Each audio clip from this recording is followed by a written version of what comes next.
Hello friends, welcome back to this channel. लक्ष्य तक आपके साथ।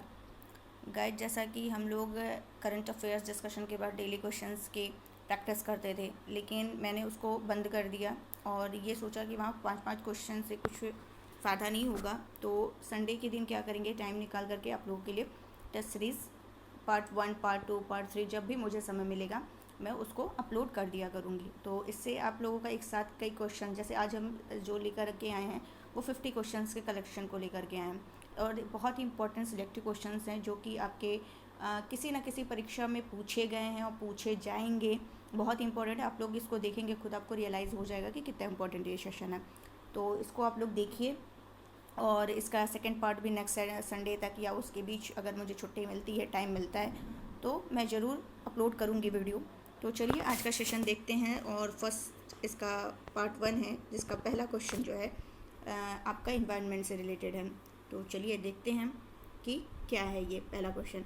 पारिस्थितिकी तंत्र में डीडीटी का समावेश होने के बाद निम्न में से किस एक जीव में उसका संभवतः अधिकतम सांद्रण प्रदर्शित होगा। क्या क्वेश्चन कह रहा है, पारिस्थितिकी तंत्र जो है हमारा, उसमें जो डीडीटी है उसका समावेश अगर हो जाए तो उसके बाद क्या होगा, कौन सा एक ऐसा जीव है जिसमें उसका अधिकतम सांद्रण दिखाई देगा, प्रदर्शित होगा। तो ऑप्शन है आपका टिड्डा, सेकंड है भेड़, थर्ड है सांप एंड फोर्थ है मवेशी। तो किस में दिखाई देगा इसका सबसे ज़्यादा सांद्रण? सांप में दिखाई देगा, स्नेक में। स्नेक, ये आपको क्लियर हो गया होगा। तो प्रथम अगर देखा जाए, ये तो मैंने बता दिया कि सबसे ज़्यादा सांप में दिखाई देता है, तो सबसे कम किस में? प्रथम स्तर पर देखा जाए तो सबसे कम, द्वितीय स्तर पर सबसे अधिक या तृतीय स्तर पर सबसे अधिक होता है। मतलब प्रथम स्तर पर है तो कम है, फिर क्या होगा, द्वितीय पे उससे ज़्यादा होगा, थर्ड पर उससे ज़्यादा होगा। तो सबसे ज़्यादा जो है वो सांप में होता है। सांप जो है, और ये कौन सा उपभोक्ता है ये, क्योंकि सबसे ज़्यादा बोल रहा है, तो ये है आपका तृतीयक उपभोक्ता। तृतीयक उपभोक्ता है, इसीलिए इसका जो सांद्रण है वो इसमें सबसे ज़्यादा दिखाई देगा। क्लियर हो गया होगा। चलते हैं नेक्स्ट क्वेश्चन की तरफ। क्या कह रहा है, पारिस्थितिक तंत्र में तत्वों के, तत्व ऐसे नहीं लिखा जाता है, तत्व करेक्ट आपका ये है तत्व, तो यहाँ थोड़ा सा रॉन्ग हो गया, तत्वों, क्योंकि वर्तनी आती है हिंदी में, आर के एग्ज़ाम में हिंदी का पूरा पेपर होता है, तो ये सब ध्यान रखना है, छोटी छोटी चीज़ें।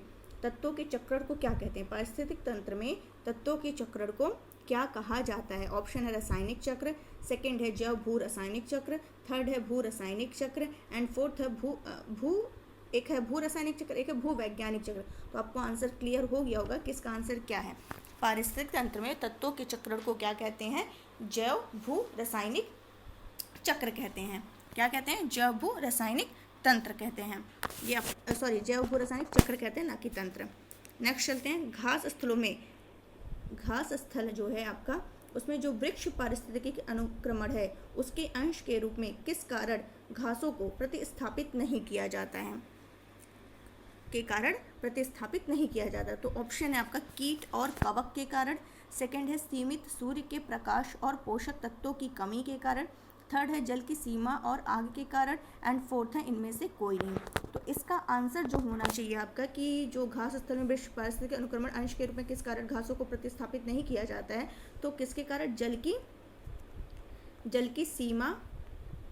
जल की सीमाओं और आग के कारण। जल की सीमाओं और आग के कारण घास स्थल में क्या होता है कि घास स्थल है उसमें जो घास होता है वो वर्षा के अधिकतर जल को क्या करता है, जो पौधे होते हैं, प्लांट्स होते हैं, उनके जड़ तक पहुंचने से पहले ही वो क्या करती है, अवशोषित कर लेती है। और साथ ही क्या करती है, आग लगने या फिर और कोई भी जो रीज़न है उससे घास स्थल की जो भूमि होती है वो कैसी हो जाती है, पथरीली और बंजर हो जाती है। चलते हैं नेक्स्ट क्वेश्चन की तरफ। कौन सा एक जैविक अनुक्रमण की प्रावस्थाओं का सही क्रम है? तो सही क्रम मैं डायरेक्ट बता दे रही हूँ क्योंकि ऑप्शन दूंगी और ज़्यादा टाइम लगेगा। तो कौन सा एक जैविक अनुक्रमण की प्रावस्थाओं का एक सही क्रम है? तो सही क्रम क्या होगा? पहले होता है नग्नीकरण, पहले एक मिनट, ये आपका ऐसे बनेगा, पहले क्या होता है? नग्नीकरण, यहाँ लिख दे रहे हैं, नग्नीकरण, जिसको इंग्लिश में कहें तो न्यूडेशन बोलते हैं। उसके बाद क्या होता है? प्रवास होता है, माइग्रेशन होता है। देन क्या, उसके बाद क्या होता है आपका? आस्थापना, लास्ट में ना है। और फोर्थ पे क्या होता है आपका, रिएक्शन दी जाती है। रिएक्शन मीन्स अगर कहा जाए हिंदी में तो प्रतिक्रिया। एंड लास्ट में जो होता है आपका क्या होता है, स्टेबलाइजेशन, यानी कि स्थिरीकरण, स्टेबलाइजेशन।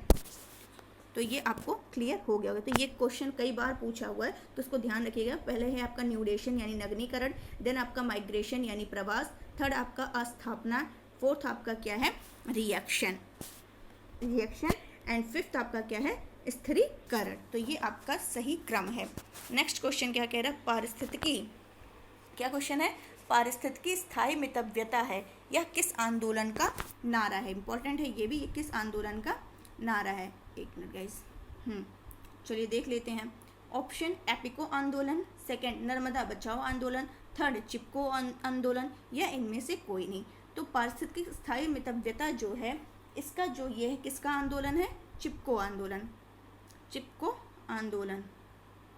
तो ये ध्यान रखिएगा, चिपको आंदोलन जो है ये पारिस्थितिकी स्थायी मितव्यता का नारा है। चिपको आंदोलन संबंधित किससे है, तो पादप संरक्षण, बाघ परियोजना, घड़ियाल, तो ऑलरेडी मैंने ऊपर वाले क्वेश्चन में बता ही दिया है। तो इससे रिलेटेड जो है वो किससे संबंधित है, पादप संरक्षण से संबंधित है, संरक्षण से ये संबंधित है। तो जो चिपको आंदोलन है वो पेड़ों की कटाई को रोकने के लिए किया, एक जो मतलब इस पेड़ की बहुत ज़्यादा कटाई हो रही थी, तो उस टाइम ये आंदोलन चलाया गया था और कटाई को रोकने के लिए आंदोलन चलाया गया था। नेक्स्ट क्वेश्चन क्या कह रहा है आपका, पारिस्थितिकी पदछाप के माप की इकाई क्या है। इसके लिए इसकी माप की इकाई क्या है। ऑप्शन है आपका भूमंडलीय हेक्टेयर, या सेकंड है नैनोमीटर, थर्ड है हॉपस क्यूबिक फुट, एंड फोर्थ है क्यूबिक टन।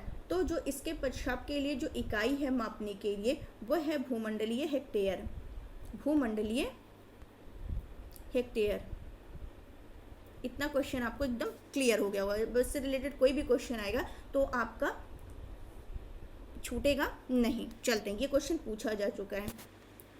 नेक्स्ट क्या है आपका, एक मनुष्य के जीवन को पूर्ण रूप से धारणीय करने के लिए, एक मनुष्य के जीवन को पूर्ण रूप से धारणीय करने के लिए आवश्यक न्यूनतम भूमि को क्या कहते हैं। ऑप्शन है आपके लिए जीवजात, सेकंड है पारिस्थितिकीय पदछाप, थर्ड है जीवोम, एंड फोर्थ है निकेत। तो आपका क्या हो जाना चाहिए, अब तो तुरंत आपको आंसर मिल गया होगा कि किसका, क्योंकि यही सेम क्वेश्चन है जो कि इस तरह से पूछा गया है, घुमा करके पूछा गया है। तो वो क्या है आपका, ये क्या क्वेश्चन है, तो उसके लिए आंसर हो जाएगा पारिस्थितिकीय, मतलब यही सेम आंसर हो जाएगा आपका कि क्या बोला है, पूर्ण रूप से धारणीय करने के लिए आवश्यक न्यूनतम भूमि, तो वो हो जाएगी पारिस्थितिकीय पदछाप, क्योंकि इसके माप की इकाई क्या मैंने बताया था, भूमंडलीय हेक्टेयर। तो ये भी आपको क्लियर हो गया होगा। नेक्स्ट क्वेश्चन क्या कह रहा है, मिलेनियम इकोसिस्टम असेसमेंट पारिस्थितिकी तंत्र की सेवा के निम्न प्रमुख वर्गों का वर्णन करता है। चलिए ठीक है, ये वर्णन करता है, जिसमें है व्यवस्था, समर्थन, नियंत्रण, संरक्षण और सांस्कृतिक। यह कौन सी एक समर्थन सेवा है, तो आपके लिए जो ऑप्शन दिया जा रहा है वो खाद्यान्न और जल का उत्पादन, नेक्स्ट ऑप्शन है जलवायु और रोग का नियंत्रण, थर्ड ऑप्शन है पोषण चक्रण और फसल परागण, एंड फोर्थ ऑप्शन है आपका क्या, विविधता अनुरक्षण। तो इन चारों ऑप्शन में आपका जो करेक्ट आंसर होगा वो है आपका पोषक चक्रण और फसल परागण। क्या मैंने बताया, पोषक चक्रण और फसल परागण। क्लियर हो गया होगा। चलते हैं अब अपने, ये आपका आज का जो क्या कहते हैं इसको, पर्यावरण एनवायरनमेंट के जो क्वेश्चंस थे ये आपके इतने थे। अब हम लोग आगे जो क्वेश्चन डिस्कस करने वाले हैं वो किससे रिलेटेड हैं, आपके मिडवल हिस्ट्री से, जो कि हमारा प्रोसेस चल रहा था, जहां मैंने छोड़ा था वहीं से मैंने इसको कंटिन्यू कर लिया है। तो आपका कोई भी क्वेश्चन स्किप नहीं होगा, जो भी क्वेश्चन एग्जाम में आएंगे आप उसको मतलब कर लेंगे, स्किप नहीं होगा। बस आपको क्या करना है, ईमानदारी से इसको देखना है और रिवीजन करते रहना है। क्या क्वेश्चन कह रहा है, 1855 में, चलिए मान लेते हैं 1855 का टाइम है, और किसके द्वारा, संथालों के द्वारा। संथालों ने किस अंग्रेज कमांडर को हराया था, बहुत ही इंपॉर्टेंट क्वेश्चन है गाइस, इसको हल्के में मत लीजिएगा। तो किसको हराया था, मेजर बारो को हराया था। अंग्रेज कमांडर को संथालों ने, कौन सा अंग्रेज कमांडर था उस टाइम जिसने 1800, पहले तो ये जानना है कि संथालों के द्वारा कब हुआ था, तो 1855 का टाइम है, तो 55 में हुआ था। संथालों ने किस अंग्रेज को हराया था, मेजर बारो को हराया था। तो ये आपको क्लियर हो गया होगा। चलते हैं नेक्स्ट क्वेश्चन की तरफ। मुंडाओं ने विद्रोह कब खड़ा किया था, किस सन में खड़ा किया था। तो जो मुंडाओं के द्वारा विरोध किया गया था वो था आपका 1899 से 1900 के बीच में हुआ था। तो मुंडा आदिवासियों का विद्रोह कब हुआ था? 1899 से 1900 के बीच हुआ था। और इसका जो मुंडा, जब ये आ जाए कि इसका विद्रोह का नेतृत्व किसने किया था, तो बहुत ही इंपॉर्टेंट है, बिरसा मुंडा के द्वारा किया गया था। इसका नेतृत्व किसने किया था? बिरसा मुंडा के द्वारा किया गया था। तो ये भी आपको क्लियर हो गया होगा।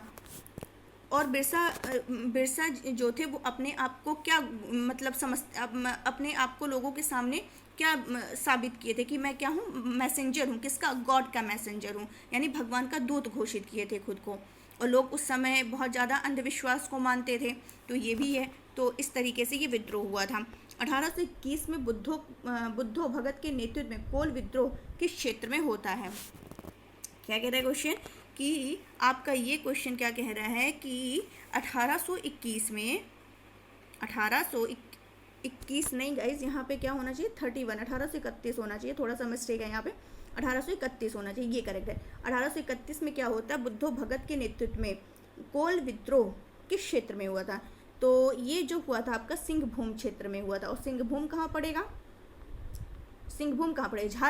झारखंड के पास पड़ेगा, झारखंड में पड़ेगा। तो कोल विद्रोह जो हुआ था, तो जो छोटा नागपुर एरिया है, छोटा नागपुर पठार एरिया है, उस क्षेत्र के जो सिंहभूम है, पलामू है, हजारीबाग है और मानभूम क्षेत्र है, वहाँ पर ये क्या होता है? विद्रोह होता है। और इस विद्रोह का जो स्वरूप था वो क्या था? एक आर्थिक था और राजनीतिक था। आर्थिक था और राजनीतिक था। इसमें क्या होता है, लेकिन अगर मेन रीज़न पूछा जाए कि क्या था, क्यों ये विद्रोह पनपा, तो उसका मेन रीज़न था कि जमींदारों ने क्या किया था? जो भूमि कर था, जमींदारों के द्वारा जो भूमि कर था उसको क्या कर दिया गया था? बहुत ज़्यादा बढ़ा दिया गया था। तो इसी में क्या होता है? ये स्टार्ट हो जाता है विद्रोह। और फिर जब ये 1831 में ये तो नेतृत्व कौन कर रहे थे? कौन कर रहा था? बुद्धो भगत कर रहे थे। लेकिन जब उनकी डेथ हो जाती है तो उस विद्रोह का नेतृत्व कौन करता है? उनका नाम था गंगा नारायण। क्या नाम था? गंगा नारायण, उनके द्वारा किया जाता है। तो ये आपको क्लियर हो गया होगा। नेक्स्ट क्या है? लेकिन बाद में क्या होता है? अंग्रेजों के द्वारा इस विद्रोह का दमन कर दिया जाता है। नेक्स्ट क्वेश्चन है हौज विद्रोह कब हुआ? तो सारे विद्रोह बहुत ही इंपॉर्टेंट है। और मेन चीज़ क्या है ना, चीज़ें तो हम लोग को स्टोरी याद रहती है, लेकिन ये छोटी छोटी फैक्चुअल चीज़ें जो होती है वो हमसे मिस हो जाती हैं। और इसका यही मतलब है कि सोल्यूशन है कि आप उसको कई बार रिवीजन करिए और रिवीजन करेंगे तो चीज़ें आपके ऑन टंग हो जाएंगी। और जब ऑन टंग हो जाएंगी चीज़ें तो श्योर है कि आपका कोई भी क्वेश्चन स्किप नहीं होगा। हौज विद्रोह कब हुआ था? तो आपके लिए ये हौज विद्रोह जो हुआ था वो 1820-21 के दौरान हुआ था। 1820-21 के दौरान हुआ था, जिसका अगर केंद्र देखा जाए कहाँ हुआ था, तो संथाल परगना ही था। हौज विद्रोह का संथाल परगना ही था। तो ये भी आपको क्लियर हो गया होगा। चलते हैं नेक्स्ट क्वेश्चन की तरफ। किसने अंग्रेजी ईस्ट इंडिया कंपनी के कंट्रोल के खिलाफ बगावत नहीं की थी? तो कौन नहीं किया था? हैदराबाद के निजाम। ये भी क्वेश्चन पूछा है, बहुत ही इंपॉर्टेंट है। हैदराबाद के निजाम के द्वारा क्या हुआ था? इनके खिलाफ बगावत नहीं की गई थी। तो इनको छोड़ करके बाकी सभी ने, जैसे विजयनगरम के राजा थे, तमिलनाडु के पोलीगर थे, त्रावणकोर के दीवान जैसे बेलूथम्पी जिनका नाम था, तो इन सभी ने क्या किया था? विद्रोह किया था। ईस्ट इंडिया कंपनी के नियंत्रण जब उन्होंने स्थापित किया था तो उसके खिलाफ इन लोगों ने विद्रोह किया था, एक्सेप्ट हैदराबाद के निजाम। तो हैदराबाद के निजाम के अलावा बाकी सभी ने क्या किया था? विद्रोह किया था। नेक्स्ट क्वेश्चन क्या है? अफगानिस्तान के प्रति आक्रामक नीति किस वायसराय ने अपनाई थी? बहुत ही इंपॉर्टेंट क्वेश्चन है, देख लेते हैं। तो इसके जो अफगानिस्तान के प्रति आक्रामक नीति जो वायसराय थे उस टाइम, वो कौन थे? तो लॉर्ड लिटन थे। लॉर्ड लिटन ने क्या किया था? अफगानिस्तान के प्रति आक्रामक नीति अपनाई थी। तो 1876 का समय है, उस टाइम 1876 का टाइम था। लॉर्ड लिटन वायसराय बन करके आते हैं तो अफगानिस्तान में वायसराय। तो उन्होंने क्या किया? अपना जो उनकी नीति थी वो मतलब अग्रगामी नीति का वो क्या करते हैं? अनुसरण करते हैं। और हाँ, दूसरा जो आंग्ल अफगान युद्ध हुआ था, कौन सा अफगान युद्ध? दूसरा आंग्ल अफगान युद्ध हुआ था। कब? 1878 में दूसरा आंग्ल अफगान युद्ध शुरू हो जाता है। और इसी अफगान युद्ध मतलब इसी युद्ध की जो संधि होती है, ख़त्म करने के लिए जो संधि हुई थी, वो कौन सी संधि हुई थी? गंडमक की संधि हुई थी। गंडमक की कब? 1879 में। तो ये सारे फैक्ट याद रखिएगा, इंपॉर्टेंट है। और ये किसके टाइम में हुई थी? लिटन के टाइम में। तो पूछता है कि लिटन ये द्वितीय आंग्ल अफगान युद्ध किसके टाइम में हुई थी? तो इन्हीं के टाइम में हुई थी। नेक्स्ट क्वेश्चन है 1878 1878 का जो वर्नाकुलर प्रेस एक्ट था, बहुत बहुत जितना स्टार बनाना बना सकते हैं, इंपॉर्टेंट है। 1878 का जो वर्नाकुलर प्रेस एक्ट था वो किसने रद्द किया था? तो रिपन ऑप्शन है, तो इसको ऐसे याद रखिए, एक लिटन है और एक रिपन है। तो रिपन यानी रद्द बोला है, तो रा से रिपन, रा से रद्द, रा से रिपन और रा से रद्द। तो रिपन ने क्या किया, इसको आकर के रद्द कर दिया।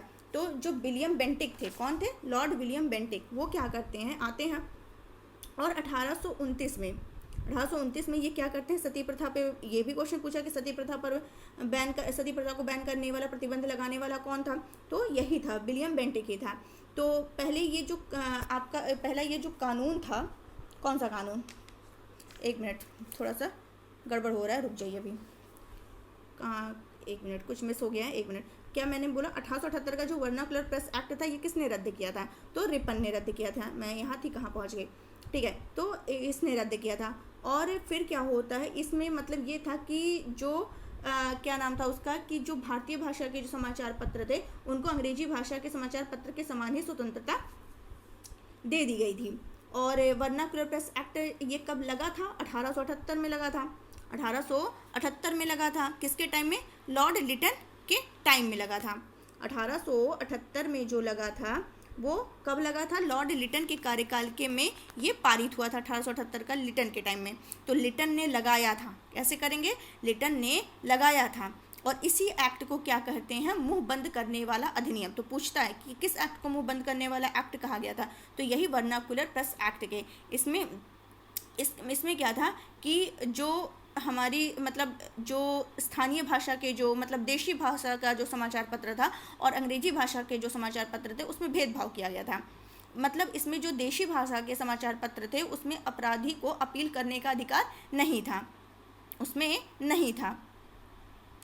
और इसमें ये किया गया कि ये मतलब हस्ताक्षर करा लिया गया इस एक्ट के द्वारा, जिला मजिस्ट्रेट, जो डिस्ट्रिक्ट मजिस्ट्रेट थे, उनको ये अधिकार दे दिया गया था कि वो किसी भी भारतीय भाषा के जो समाचार पत्र हैं उससे बॉन्ड पेपर पर हस्ताक्षर करवा ले, कि कोई भी ऐसा सामग्री, ऐसा मटेरियल नहीं छापेगा जो क्या हो, सरकार के विरोधी हो, जो क्या हो, सरकार के विरोधी हो। फिर क्या करते हैं 1882 में, फिर क्या होता है 1882 में क्या होता है, आते हैं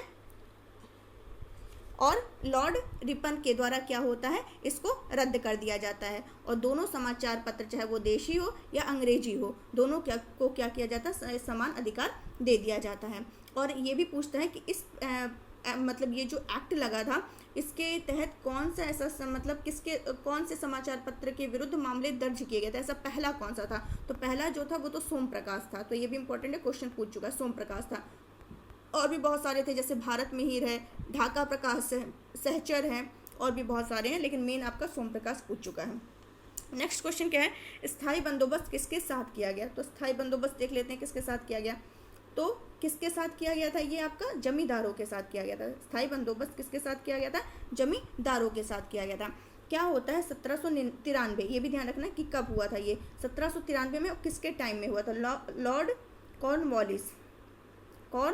तो स्थायी बंदोबस्त किसके द्वारा आता है? कॉर्नवालिस का नाम आता है, तो ये ध्यान रखिएगा। और कब आता है? 1793।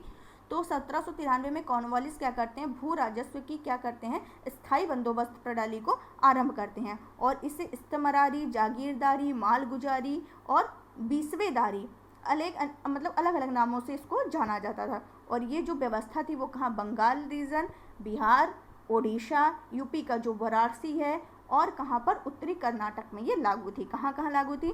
बंगाल, बिहार, ओडिशा, यूपी का वाराणसी और उत्तरी कर्नाटक में लागू थी। तो ये आपको क्लियर हो गया होगा। और इसमें क्या था, ये जो मतलब व्यवस्था थी स्थायी बंदोबस्त, इसमें जमींदारों का एक नया वर्ग उभरा। वो कौन सा नया वर्ग था? भूस्वामी।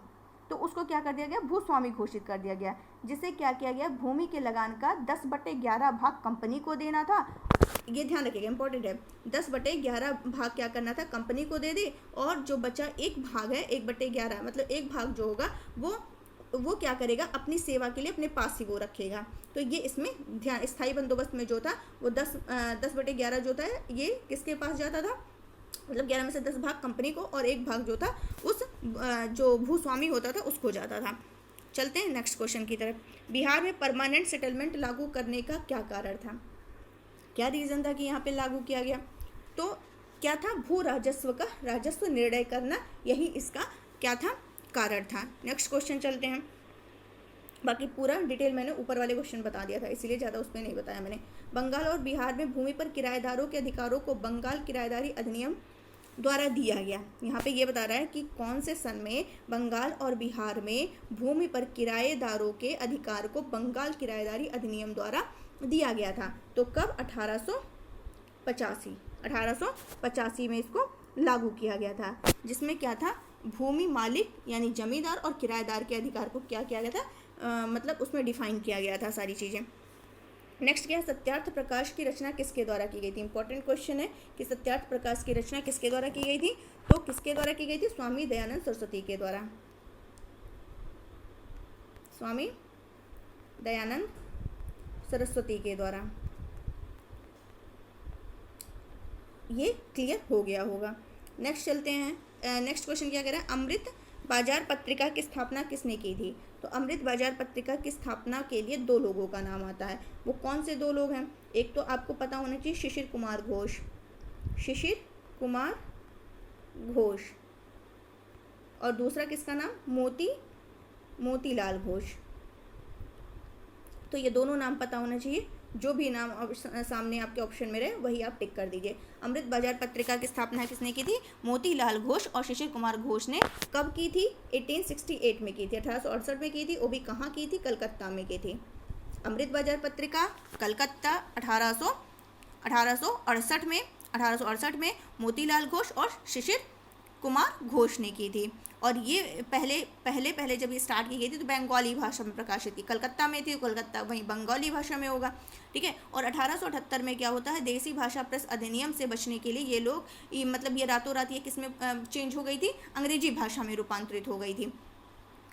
ये क्लियर हो गया होगा। फिर क्या होता है? कुछ मतलब 1862 में क्या? गिरीश चंद्र घोष ने बंगाली का प्रकाशन शुरू किया। और 1879 में SN बनर्जी। तो इतना सारा इंपॉर्टेंट नहीं है, बस यही ध्यान रखिए जो मैंने पहले बताया कि मोतीलाल घोष और शिशिर कुमार घोष 1868 कलकत्ता में अमृत बाजार पत्रिका। ये क्लियर हो गया होगा। और हिंदू पैट्रियट एक है, ये भी बता दे रहे हैं। हिंदू पैट्रियट इसकी स्थापना किसने की थी? गिरीश चंद्र घोष ने की थी। और बाद में क्या होता है? हरीश चंद्र मुखर्जी क्या होते हैं? इसके क्या बन जाते हैं? संपादक बन जाते हैं। तो इम्पोर्टेंट क्वेश्चन है ये भी आपका। नेक्स्ट क्वेश्चन क्या कह रहा है? अखबारों में कौन सा मुख्यतः उदारवादी नीतियों का प्रचारक था? तो उदारवादी पूछे तो कौन सा हो जाएगा? लीडर। अब इसको कैसे याद कर सकते हैं? चलिए बता रहे हैं। अखबारों में क्या कह रहा है? कौन सा मुख्यतः उदारवादियों की नीतियों का प्रचारक था? उदारवादी लीडर क्या होते हैं? उदारवादी होते हैं, तभी तो लीडरशिप उनको दी जाती है। तो उदारवादी की नीतियों का प्रचारक क्या होता है? लीडर। तो ये आपको ध्यान रहेगा, नहीं भूलेंगे आप। नेक्स्ट क्या है? 19वीं शताब्दी के धर्म और समाज सुधार आंदोलन ने जनसंख्या के किस वर्ग को मुख्यतः आकर्षित किया था? तो ये भी इंपॉर्टेंट क्वेश्चन है, कई बार पूछा जा चुका है। तो धर्म और समाज सुधार आंदोलनों ने जनसंख्या के किस वर्ग को अपनी ओर आकर्षित किया? कौन कौन उसमें शामिल हुए? कौन कौन सा ऐसा वर्ग था जो शामिल हुआ? तो कौन सा था? एक बुद्धिजीवी वर्ग था, तभी ये आंदोलन स्टार्ट किया, समझा चीज़ों को तभी स्टार्ट किया। तो ये तो होगा ही होगा, क्लियर है। दूसरा, नगर के जो उच्च जाति थे, नगरीय उच्च जातीय के लोग थे, ये भी शामिल थे। और कौन शामिल था? निर्धन वर्ग के और सर्वसाधारण वर्ग था। कौन नहीं शामिल था? तो उदार रजवाड़े इसमें शामिल नहीं थे। ये आपको क्लियर हो गया होगा। तो ये जो है कि इसमें ये तो मैंने बता दिया कि कौन कौन शामिल था और कौन शामिल नहीं था, ये भी मैंने आपको बता दिया है। चलते हैं नेक्स्ट क्वेश्चन की तरफ। भारतीय पुनर्जागरण आंदोलन के पिता कौन थे? इंपॉर्टेंट क्वेश्चन है। तो कौन थे? राजा राम मोहन राय। भारतीय पुनर्जागरण आंदोलन के पिता कौन थे? राजा राम मोहन राय थे। तो राजा राम मोहन राय को भारतीय पुनर्जागरण का पिता और इनको भारतीय राष्ट्रवाद का पैगंबर, अतीत और भविष्य के मध्य सेतु, भारतीय राष्ट्रवाद का जनक, आधुनिक भारत का पिता, प्रथम आधुनिक पुरुष और युगदूत कहा जाता है कई नामों से, लेकिन अधिकतर जो है यही क्या कहते हैं? भारतीय पुनर्जागरण आंदोलन के पिता या भारतीय राष्ट्रवाद का पैगंबर भी आप इनको कह सकते हैं, माना जाता था। कौन आत्मीय सभा के संस्थापक थे? कौन आत्मीय सभा के संस्थापक थे? तो कौन थे? राजा राम मोहन राय जी ही थे, राजा राम मोहन राय। एक ब्रह्म सभा और एक आत्मीय सभा, क्लियर है? तो ये क्या हुआ था, कब किए थे आत्मीय सभा? 1815 में। सबसे पहले इन्होंने यही पूछा हुआ है कि सबसे पहले कौन सा, ब्रह्म सभा या फिर ये आत्मीय सभा? तो पहले इन्होंने क्या किया था, आत्मीय सभा 1815 में इन्होंने इसकी स्थापना की थी। और इसमें इन्होंने क्या किया था, मूर्ति पूजा की आलोचना की थी और ये विचार व्यक्त किया था कि हिंदुओं के सभी प्राचीन मौलिक धर्म ग्रंथों में ने किसका उपदेश दिया? एक ब्रह्म का उपदेश दिया है। किसका? एक ब्रह्म का उपदेश दिया है। नेक्स्ट क्या है, ब्रह्म समाज की स्थापना कब हुई थी? तो ये हुई थी 1828 में। आत्मीय सभा भी उन्हीं का है, ब्रह्म समाज भी उन्हीं का। तो 1815 में आत्मीय सभा, 1828 में आपका क्या हो जाएगा, ब्रह्म सभा की। पहले ये क्या था, 1828 में क्या होता है, ब्रह्म सभा नाम से राजा राम मोहन राय ने स्थापना की थी, जो आगे चल करके ब्रह्म सभा जो है, ये ब्रह्म सभा ही आगे चल करके ब्रह्म समाज के नाम से जानी जाती है। और इसमें क्या हुआ था, मूर्ति पूजा का विरोध किया गया था। और वही जैसे आत्मीय सभा में उन्होंने एक ब्रह्म की पूजा को उपदेश दिया, ऐसे ही इसमें भी यही चीज़ था। आपको क्लियर हो गया होगा। चलते हैं नेक्स्ट क्वेश्चन की तरफ। सती प्रथा को गैर कानूनी किसने घोषित किया था? ऑलरेडी मैंने क्वेश्चन डिस्कस कर लिया था पहले के क्वेश्चन में। किसने किया था? विलियम बेंटिक ने किया था। चलते हैं नेक्स्ट क्वेश्चन की तरफ। प्रार्थना समाज के संस्थापक कौन थे? प्रार्थना समाज के संस्थापक कौन थे? लेकिन ये भी क्वेश्चन पूछता है कि जो सती प्रथा पर बैन इन्होंने लगाया बेंटिक ने, विलियम बेंटिक ने, इसको कैसे कर सकते हैं? बेंटिक। तो ये तो क्लियर ही होगा, इसमें ज़्यादा टफ है नहीं ये। तो ये कानून केवल पहले बंगाल प्रेसिडेंसी में लागू किया गया था, लेकिन जब 1829 में किया गया था, लेकिन 1880 के टाइम में इसे बॉम्बे मद्रास प्रेसिडेंसी में भी लागू कर दिया गया था। नेक्स्ट क्वेश्चन आपका है, प्रार्थना समाज के संस्थापक कौन थे? प्रार्थना समाज के? तो बहुत ही इंपॉर्टेंट है ये भी क्वेश्चन आपका। तो वो कौन थे? आत्माराम पांडुरंग। तो ये कब होता है? 1867। सन भी याद करना पड़ेगा क्योंकि कभी कभी मैच द फॉलोइंग में दे देता है कि कब हुई थी। तो आत्माराम पांडुरंग 1867 में हुई थी, ठीक है। यानी कि जो राजा राम मोहन राय के द्वारा जो आत्मीय सभा ब्रह्म सभा की स्थापना की थी, उसके बाद इन्होंने की थी 1867 में। तो अगर मिलाने को आ जाए तो ये ध्यान में रखिएगा, पहले राजा राम मोहन राय, उसके बाद इनका, यानी 1867 के टाइम में। और कहाँ पर? बम्बई में। कहाँ पर इन्होंने किया था ये प्रार्थना समाज? बॉम्बे में किया था। और किसकी प्रेरणा से किए थे ये भी ध्यान रखिएगा, आचार्य केशव चंद्र सेन की प्रेरणा से इन्होंने किया था। तो ये भी आपको क्लियर हो गया होगा। चलते हैं नेक्स्ट क्वेश्चन की तरफ। 19वीं शताब्दी के उत्तरार्ध में नव हिंदूवाद के सर्वश्रेष्ठ प्रतिनिधि कौन थे? तो कौन थे नव हिंदूवाद के? स्वामी विवेकानंद। स्वामी विवेकानंद ने 1897 में किसकी स्थापना की थी? रामकृष्ण परमहंस की स्थापना की थी। 1897 रामकृष्ण परमहंस की स्थापना करते हैं और ये अपने गुरु की याद में करते हैं। फिर उसके बाद ये क्या करते हैं? संन्यास धारण कर लेते हैं और फिर धार्मिक ग्रंथ का अध्ययन करने लगते हैं। फिर क्या होता है कि ये क्या करते हैं? 1893 में शिकागो जाते हैं, जहाँ पर उन्होंने अपना पहला वो भी प्रसिद्ध भाषण दिया था। कहाँ पर दिया था? पार्लियामेंट ऑफ रिलीजन में अपना इन्होंने प्रसिद्ध भाषण दिया था।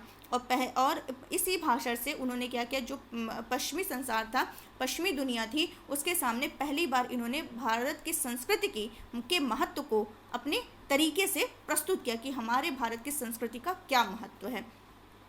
तो ये भी आपको क्लियर हो गया होगा। और सुभाष चंद्र बोस जी ने इनके बारे में कहा था, क्या कहा था कि जहाँ तक बंगाल का संबंध है, हम विवेकानंद को आधुनिक राष्ट्रीय आंदोलन का क्या कहते हैं? आध्यात्मिक पिता कहते हैं। तो सुभाष चंद्र बोस ने इनको क्या कहा था? राष्ट्रीय आंदोलन का आध्यात्मिक पिता कहा था। तो ये भी ध्यान रखिएगा, इंपॉर्टेंट है।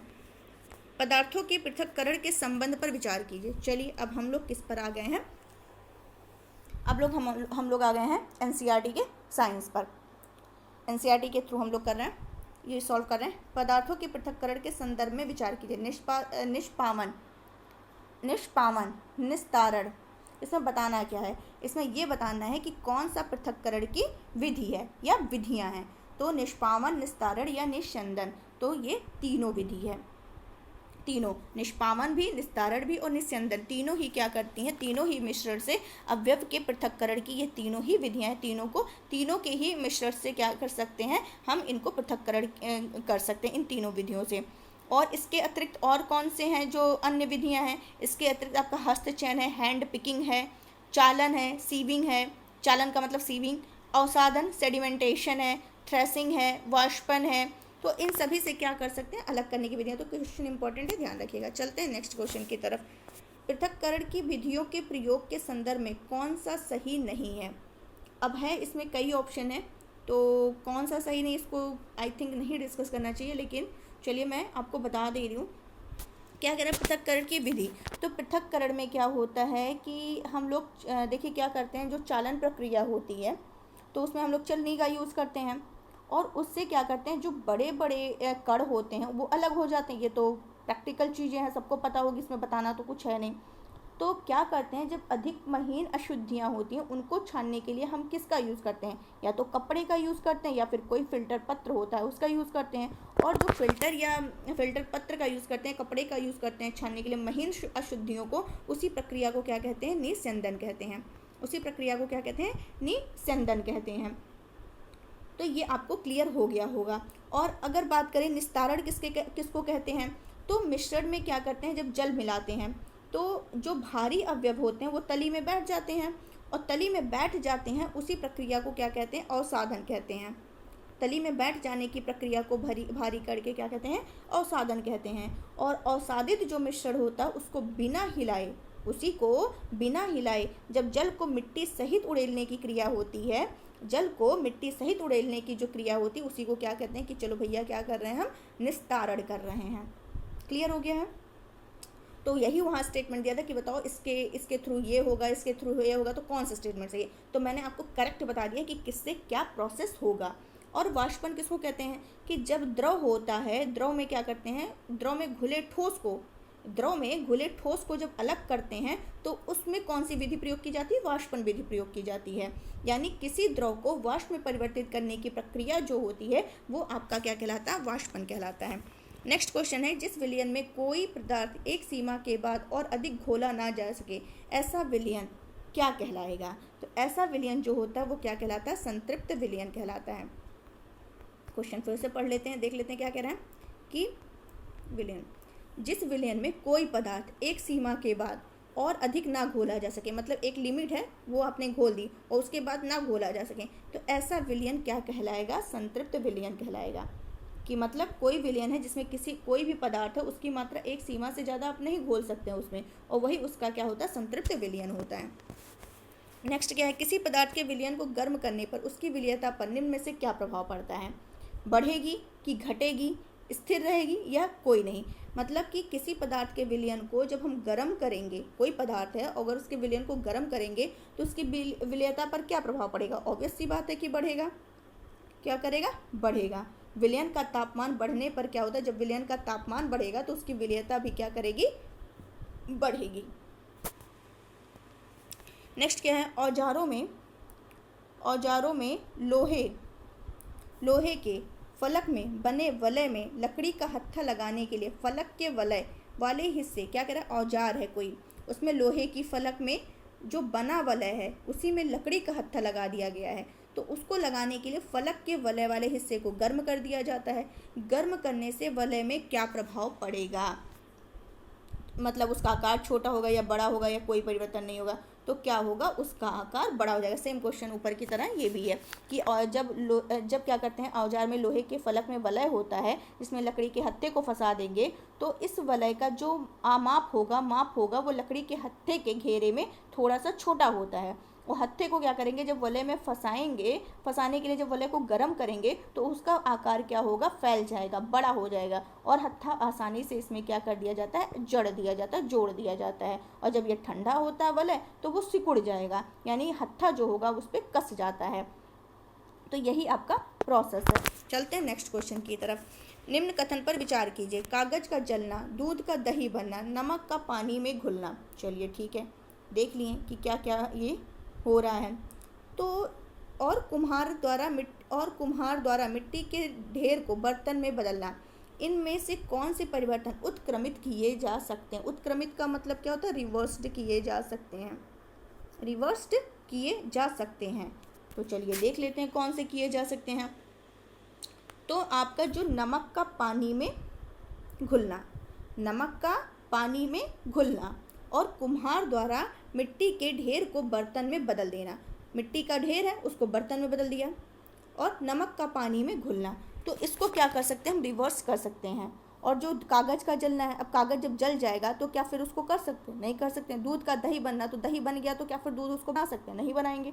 तो कुछ परिवर्तन को उत्क्रमित किया जा सकता है और कुछ को नहीं किया जा सकता है। फॉर एग्जाम्पल वही जैसे मैंने बताया, कागज़ का जलना और दूध का दही बनना, ये परिवर्तन उत्क्रमित नहीं किए जा सकते हैं, रिवर्स नहीं किए जा सकते हैं। जबकि नमक का पानी में घुलना और कुम्हार जो मिट्टी का ढेर बनाया है, बर्तन मिट्टी के ढेर को बर्तन में चेंज कर दिया है, इसको आप क्या कर सकते हैं, परिवर्तन उत्क्रमित मतलब परिवर्तन कर सकते हैं, परिवर्तन कर सकते हैं। लेकिन अगर कुम्हार द्वारा मिट्टी के बर्तन को भट्टी में सेकने के बाद परिवर्तन करे तो वो उत्क्रमित नहीं किया जाएगा।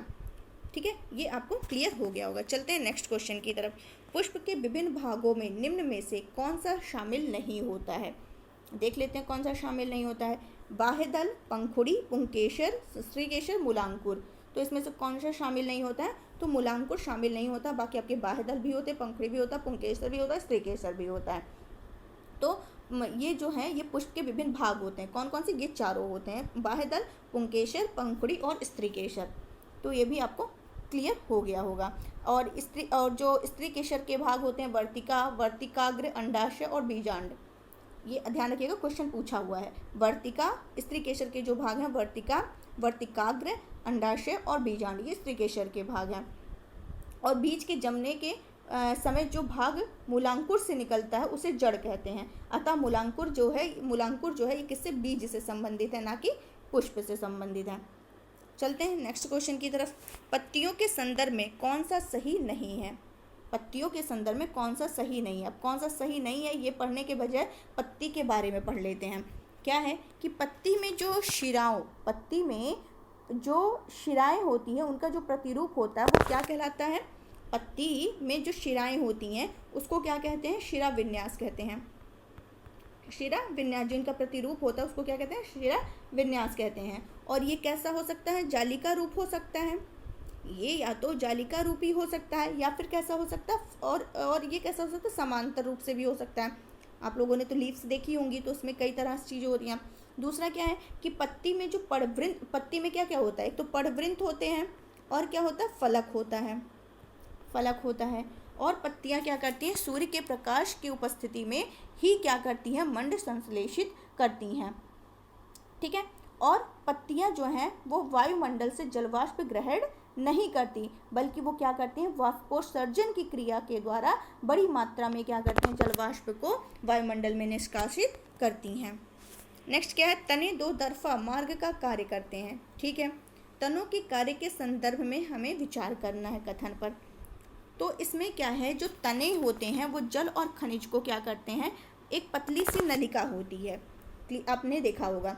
तना क्या करता है? वो जल और खनिज को, पतली सी नलिका होती है, उसी के द्वारा पत्तियों और पौधों के अन्य भाग तक वो पहुंचाते हैं। क्लियर? जो जल और खनिज होता है वो इस नलिकाओं के द्वारा, जो लीव्स होती हैं यहाँ पर, और पौधे के जो अन्य पार्ट होते हैं वो इन्हीं नलिकाओं के माध्यम से पहुँचता है। और पौधों के और पत्तियों के द्वारा और पत्ती द्वारा, अब जब ये पत्ती में, अब ये यहाँ पहुँच गया, ये पहुँचा दिया मिनरल्स और जो भी है आपका जल और खनिज यहाँ तक पहुँचा दिया। अब पत्ती जो भोजन बनाएंगे, बना हुआ है भोजन पत्ती के द्वारा बना दिया गया। अब ये क्या करेगा? इन्हीं तनों से हो करके ही पौधों के विभिन्न भागों में क्या करता है? वो स्टोर हो जाता है। तो ये आपको क्लियर हो गया होगा। जड़ों के बारे में बता देते हैं कि जड़ के बारे में क्या है। तो जड़ जो है, ये जड़ क्या करते हैं? मिट्टी से जड़ क्या करते हैं? जो पौधों के रूट्स होते हैं, ये जो रूट्स होते हैं पौधे के, तो इनसे जो करते हैं, जड़ें क्या करती है? मिट्टी है तो जड़ें मिट्टी से क्या करती हैं? जल लेती हैं और मिनरल्स, खनिज पदार्थ लेती हैं, तो उन्हीं का अवशोषण करती हैं और पौधों को मिट्टी में दृढ़ता से ये क्या करती हैं? जमाए रखती हैं। ये आपको क्लियर हो गया होगा। और अगर देखा जाए तो जड़ दो प्रकार की होती हैं। कौन से दो प्रकार की होती हैं? एक होता है आपका, कौन सा होता है? एक मूसला जड़ और दूसरा रेशेदार जड़। तो एक मूसला जड़ और एक रेशेदार। तो जो जालिका रूपी शिरा विन्यास वाली पत्तियां होती हैं वो मूसला जड़ कहलाती हैं, और जो समांतर शिरा विन्यास वाली पत्तियां और पौधे होती हैं, उनकी जड़ होती हैं, वो रेशेदार होती हैं। तो ये भी आपको क्लियर हो गया होगा। अगर बात करें प्रकाश संश्लेषण की क्रिया के लिए क्या आवश्यक है? प्रकाश संश्लेषण की क्रिया के लिए क्या आवश्यक है? तो क्या आवश्यक है? तो आपका क्या आवश्यक है? एक क्लोरोफिल भी आवश्यक है, CO2 कार्बन डाइऑक्साइड और आवश्यक है, जल आवश्यक है, प्रकाश आवश्यक है। तो यहाँ पे ऑप्शन दिया है क्या ऑक्सीजन आवश्यक है? तो ऑक्सीजन नहीं। क्यों? क्योंकि ऑक्सीजन क्या करती, ऑक्सीजन वो निष्कासित करती हैं। क्या है, पत्तियाँ क्या करती हैं, प्रकाश और हरे रंग का एक पदार्थ होता है क्लोरोफिल, उन्हीं की उपस्थिति में अपना भोजन बनाती हैं और इस प्रक्रिया में जल और कार्बन डाइऑक्साइड का भी वो यूज़ करती हैं। इसी प्रोसेस को वो क्या कहा जाता है, प्रकाश संश्लेषण कहा जाता है। और इसमें इस प्रक्रम में, इस प्रोसेस में, इस प्रक्रिया में वो क्या करती हैं, ऑक्सीजन को निष्कासित करती हैं। तो पौधे द्वारा जो संश्लेषित भोजन होता है वो पौधों के विभिन्न भागों में किस रूप में संग्रहित होता है, मंड के रूप में संग्रहित होता है। तो ये आपको ध्यान रखना इंपॉर्टेंट है सारे। मानव शरीर की पेशियों के संदर्भ पर विचार करना है। चलिए मानव पेशी भी देख लेते हैं।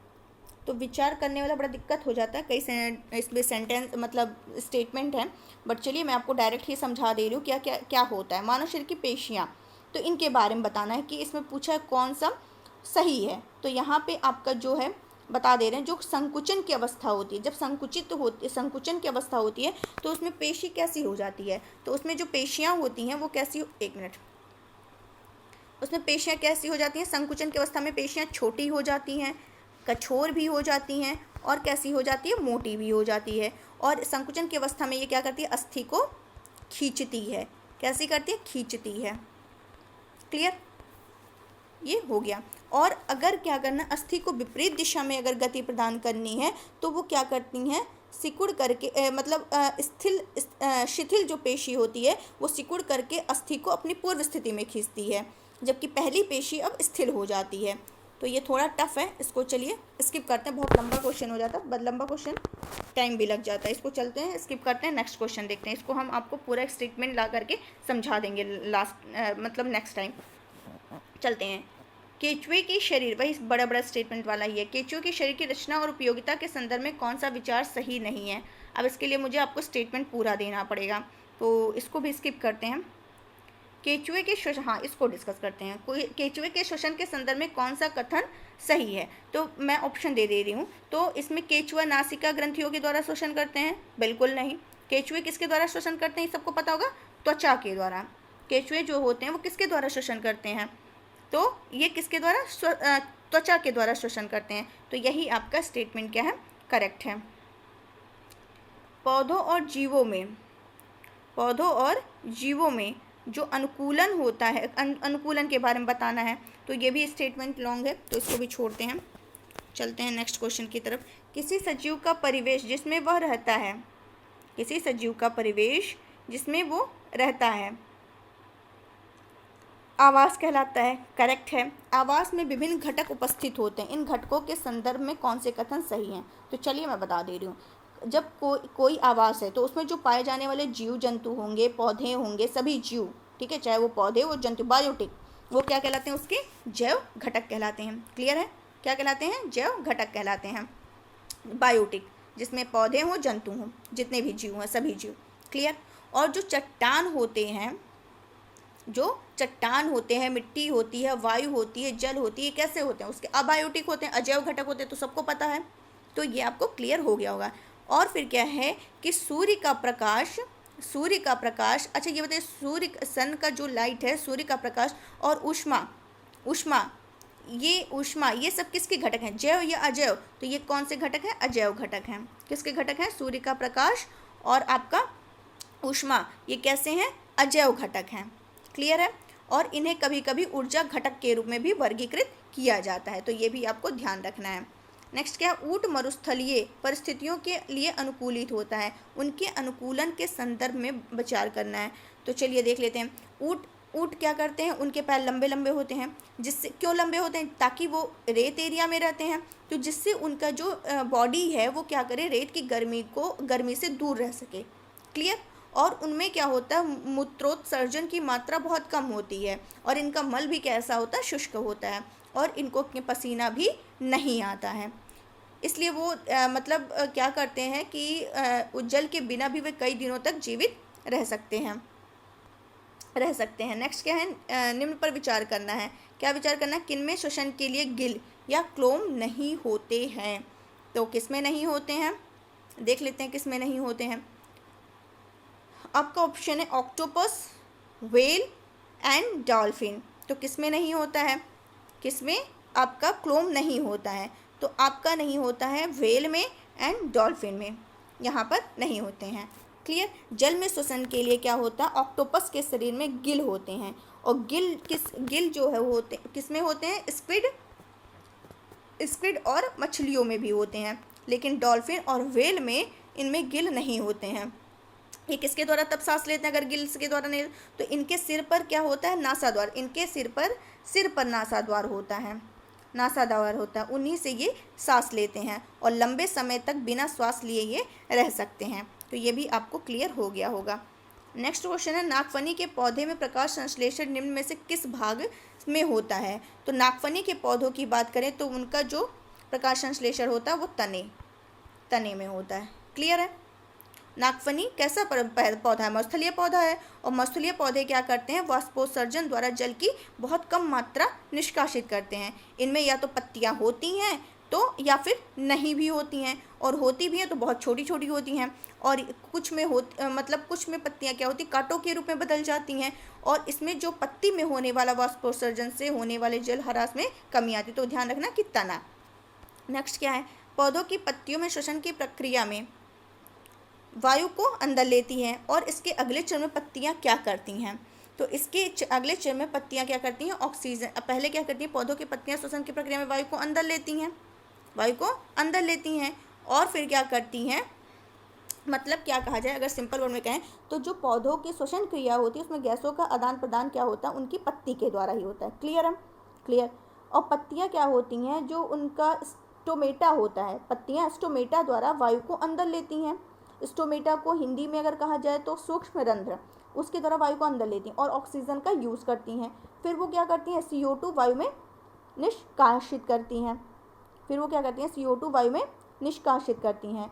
तो प्रकाश संश्लेषण की क्रिया में पौधे प्रकाश की उपस्थिति में वायु की CO2 का उपयोग भोजन बनाने के लिए करते हैं और ऑक्सीजन छोड़ते हैं, और पौधे केवल दिन के समय ही भोजन बनाते हैं। ये भी ध्यान रखना है कि पौधे केवल दिन के टाइम में ही भोजन बनाते हैं, और श्वसन क्रिया उनका दिन और रात दोनों में क्या होता है, निरंतर चलती रहती है। और भोजन बनाने की प्रक्रिया में निष्कासित जो ऑक्सीजन की मात्रा है वो पौधे द्वारा जो श्वसन में उपयोग की जाने वाली ऑक्सीजन की अपेक्षा क्या होती है, बहुत अधिक होती है। तो ये भी आपको ध्यान रखना है। निम्न में से किसमें श्वसन की प्रक्रिया संपन्न होती है, पौधे में कि जीव में कि बीज में। तो तीनों में होती है, श्वसन की प्रक्रिया तीनों में होती है। तो चलिए आज के लिए मैंने 50 क्वेश्चन आपका पार्ट 1 डिस्कस कर दिया है। बाकी नेक्स्ट सेशन में हम पॉलिटी के क्वेश्चंस एंड जियोग्राफी के क्वेश्चंस लाने वाले हैं। तो चलिए इसको रिवीजन करते रहिएगा। जो समझ में क्वेश्चन नहीं आया होगा उसको डिस्क्रिप्शन बॉक्स में दे दीजिएगा, कमेंट बॉक्स में हम उसको वहाँ पे फिर से नेक्स्ट टाइम ला करके समझाने की कोशिश करेंगे। चलिए आज के लिए बस इतना ही। Thank you so much.